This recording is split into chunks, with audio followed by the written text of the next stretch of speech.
Yeah. So let's get into the game of the week, in my opinion. The big Yeah. game breakdown, right? College game day is here. You got number six Georgia going to Knoxville, Tennessee to play the Tennessee Volunteers. Um, First things first, you have to approach this game knowing that there's a difference between what you think and what you've seen, right? Hmm. So, what you think? Let's start there. Um, UGA is 8-0 against Tennessee in the last 8 years, right? They're 13-2 in the last 15 years. Um, right there alone, that shows me that Georgia has been very dominant in the recent 10 to 15 years. What I'm thinking is this is going to be a really heavyweight matchup, and I mean I'm clutching my pearls right now. I fear for the dogs. What are your thoughts, Mash? Yeah, I mean, we'll say it again, we'll disclose it again. We're both UGA fans, but we're gonna look at this very objectively, right? Yes, UGA has been dominant the last 15 years. That's obviously going to influence what we think how this game is going to go on Saturday. Josh Heupel, he's been there at Tennessee for the last 5 years, and I just want to go. I just want to do a little deep dive into the stats real quick. During that time, his teams have averaged 400 offensive yards per game. All right, and I'll put this. I'll make a little graphic and I'll put it like right here or something. But his teams have averaged 469 nice yards per game.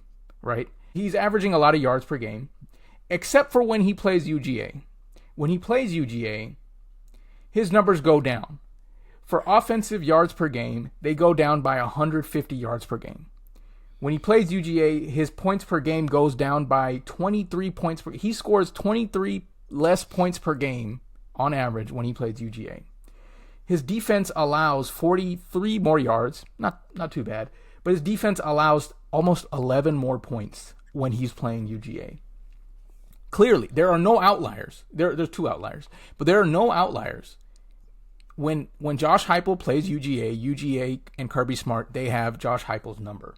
Josh Heupel has never been able to score more than 17 points through all those great quarterbacks, all those offensive genius whatevers, and he's the second coming of some other person.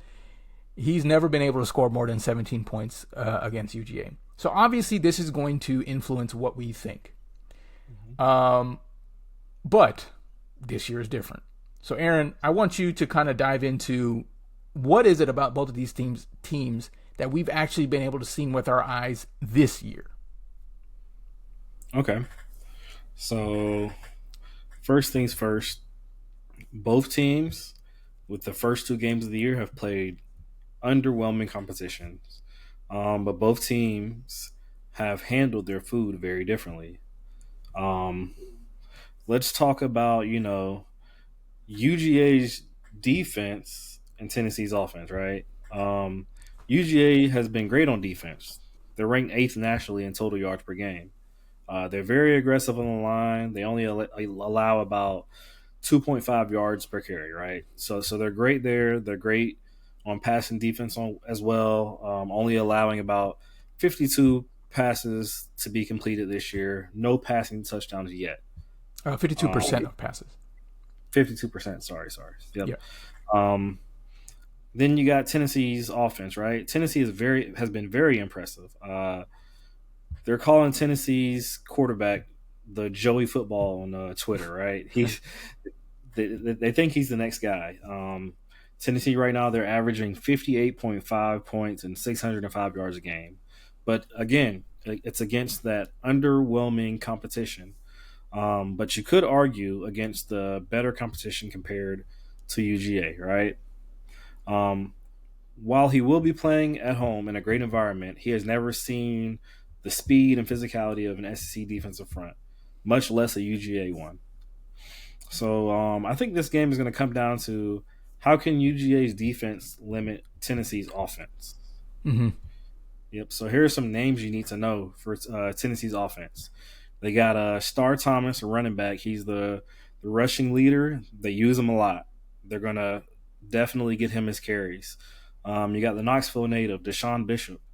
He's averaging over 10 yards a carry. So it sounds like he's really, really explosive. And then at Mm-hmm. wide receiver, you got Chris Brazzell and Mike Matthews. They're Joey's favorite targets, averaging about 13.4 and 17.5 yards per reception, respectively. So again, from those guys alone, they're going to get down the field and get down the field fast. So UGA's got to adjust and come to play because they got stars. Would you What are your thoughts? say, yeah? Would you say UGA's defense? Which part of the offense do you think UGA's defense will try to kind of limit? The running or the passing? The mobile quarterback? What do you think? I think you got to start with the meat and potatoes and the basics. You got to stop that run game first. The 10 yards per carry that Deshaun Bishop is averaging, that's a scary number.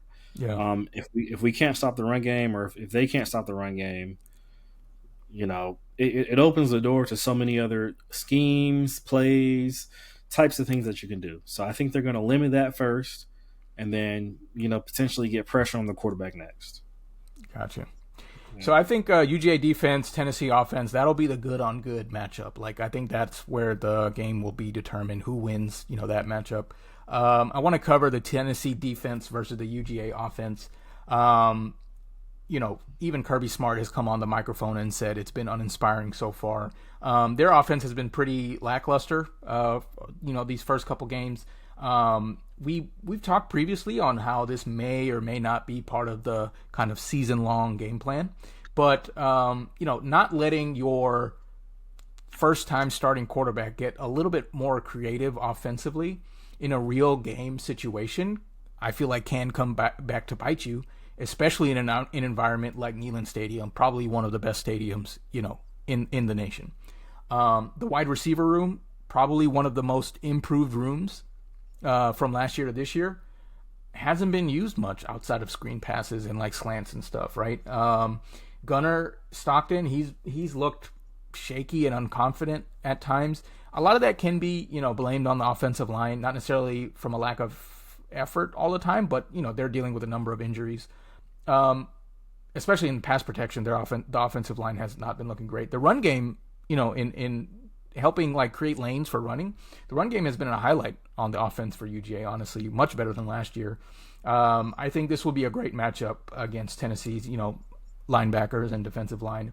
Some names to know on the UGA running back room: Nate Frazier, Dwight Phillips, Chauncey Bowens. All three of these guys have been getting great kind of usage. Chauncey Bowens has really kind of sprung on the scene. He's trying to earn that RB1 kind of designation. He's been very impressive so far. I think Tennessee's defense, they're going to be a top defense every year. Tim Banks is coordinating there. He was a Broyles Award winner, finalist last year. Aaron, from watching Tennessee and their defense, what themes do you see with Tennessee's defense year in and year out? What is Tim Banks kind of good at? Sure. So he's been a guy that's been at Tennessee since Heupel's been there. So he's always produced a top defense nationally. He usually sits in that 4-3 base defense. So you got the 4 down linemen and 3 linebackers. And I don't know what it is. Maybe it's the recruiting, maybe it's the development, but he always produces those studs on the defensive end, like edge rushers. You got the Tennessee alum James Pierce, who he was a first rounder last year that plays for the Falcons now. Yeah, you got to see him on Sunday, right? Yep, got to see him on Sunday. Yeah, man, he's good. I'm hoping he's good on his injury and he can come back. But again, I think he's going to have a lot of planned disruption for Georgia this weekend, and so it'll be interesting to see. Yeah, it is also interesting to see 2 starting cornerbacks for Tennessee. Jermod McCoy, he was a preseason All-SEC type player. He tore his ACL, unfortunately, in the offseason. And Ricky Gibson, he actually was injured in the first game against Syracuse. Their backfill has been doing a decent job. They have a lot of talent still left in the secondary, including former 4-star Boo Carter. He's been having a great season so far. Tennessee, the defensive line is, another area full of talent and depth. That's where a lot of players shine, especially, after they lost James Pierce in the first round, like you said. Look for Joshua Josephs. He is high on their stat leaderboard. He's going to be looking to cause a lot of havoc, especially against that thin UGA offensive line. So, Aaron, I'm going to choose you first. Go ahead, share your thoughts. Who do you think's going to make it out this game? Put your UGA hat to the side. Who do you think's going to win this game? Okay, if I put my UGA hat to the side, I'm going to lean heavy on statistics and make a data-driven decision. Yeah. So based on the dominance you've shown me in the past 15 years, I think UGA is going to find a way to disrupt the explosiveness of Tennessee's offense this year. Joey has yet to see a physical defensive front, like you said. It's going to be ugly, but I think the Dogs are going to escape out of this one with a win. Gotcha. Mm-hmm. Good. I like that, obviously. But I'm going to go a different direction. I just don't, based on what we've seen, like we talked about, I just don't see how UGA produces enough points here. I think the defense would have to score at least twice on UGA's side for this game to be close, based on what we've seen. I think Tennessee wins this one, honestly, maybe by 10 or so. 6-10. That's kind of the range I'm thinking. I'm getting very Ole Miss vibes from last year. UGA is expected to win. They roll up, maybe not totally prepared for what's on the other side, and they stumble they stumble upon themselves. Why can't I get that right? And so, yeah, I think Tennessee will win this one. Hey, look, I'm hedging my bets. Obviously, if UGA wins, I'm happy. If my pick is right, then I'll get to talk about that on Sunday. So that's our breakdown.